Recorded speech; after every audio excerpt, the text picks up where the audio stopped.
we're going to see if this enormous panel will fly. What we're really doing, of course, is what I'm doing.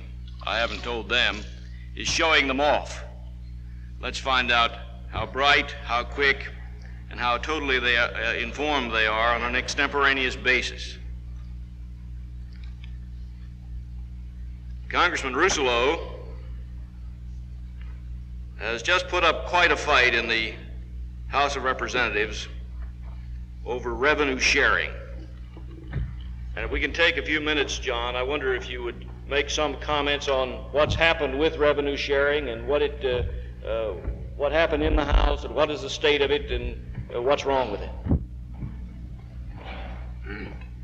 Well, to begin with the last part first, everything. I'm sure some of you have had a chance to read Dan Smoot's report on this subject.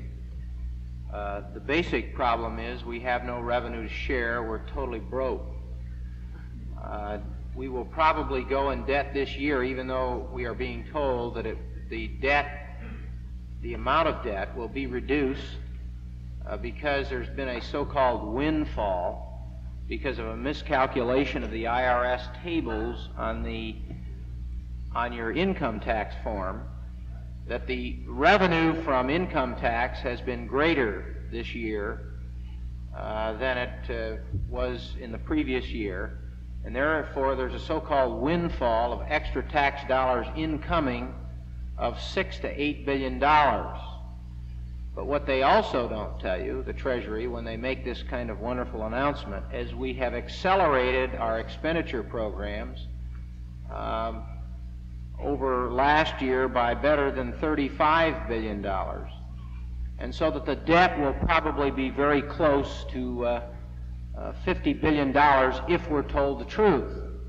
The problem is, as has already been implied here today, we are lied to continually. And of course we can count on the Treasury Department to lie to us continually. It is my estimate on the basis of the reports put out by the Joint Committee on Debt Reduction, if you can believe that. We actually have such a joint committee in the House. They don't do very much, as you can see. According to that committee report, the debt will probably, this year, the add-on debt, I'm talking about add-on debt, will probably be about $50 billion, that just short, I think it's 48.6, that our expenditures will exceed revenue. The bill was voted out of the Ways and Means Committee. Wilbur Mills originally was against the concept of revenue sharing, said he would never go for it. Then he suddenly became a potential vice presidential candidate with Ted Kennedy, and he suddenly turned around. President Nixon was able to woo him into this wonderful new program. It's being sold on the basis that it is going to return authority and responsibility to local governments. And so every mayor was in to see us the last 6 months to tell us how important it was that Congress vote for revenue sharing, because they would then be able to bring their budgets in balance at the city level. Of course, John Lindsay was one of the major promoters of this concept because his city's in terrible shape. But the main designer of the revenue sharing concept was Nelson Rockefeller.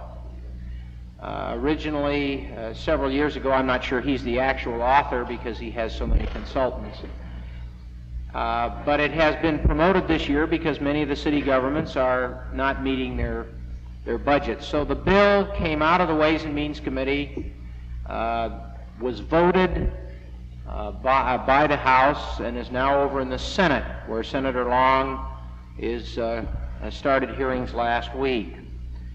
My belief is that it probably will be passed this year because, once again, a so-called Republican president one by one knocked off the Republican members of the House to support it. Many people who said they would not support it.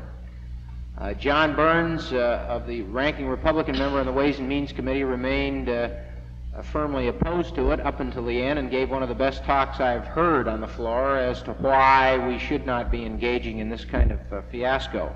The bill is now in the Senate. It probably will be reported out of the Senate after the Democratic Convention. It is basically a device, in my opinion, to make the city governments of this country totally dependent on the federal government. That will be the long-range goal as I see it. Thank you. Thank you, Congressman.